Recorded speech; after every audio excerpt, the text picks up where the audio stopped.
আটকে। CPU central processing unit হলো একটি কম্পিউটারের প্রধান মস্তিষ্ক, যা সমস্ত গণনা ও প্রক্রিয়াকরণ সম্পাদন করে। এটি বিভিন্ন ইনপুট থেকে নির্দেশনা গ্রহণ করে এবং সেই অনুযায়ী আউটপুট প্রদান করে। সিপিইউ কিভাবে তৈরি হয়? সিপিইউ মূলত সিলিকন থেকে তৈরি হয়, যা এক ধরনের অর্ধপরিবাহী উপাদান।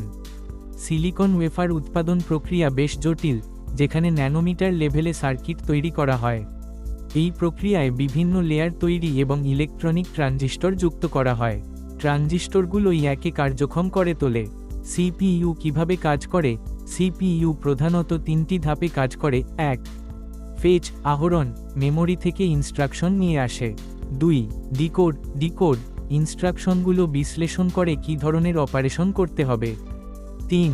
এক্সিকিউট সম্পাদন, ইনস্ট্রাকশন অনুযায়ী কার্যক্রম সম্পাদন করে। সিপিইউ এর মধ্যে ট্রানজিস্টর, ক্যাশ মেমরি এবং কোরগুলো একসাথে কাজ করে। কোরগুলো একাধিক প্রসেস একসাথে সম্পাদন করতে পারে, ফলে পারফরম্যান্স বাড়ে। আজকের ভিডিওতে আমরা দেখলাম সিপিইউ এর জটিল অথচ চমকপ্রদ নির্মাণ প্রক্রিয়া এবং এর কাজ করার ধরন।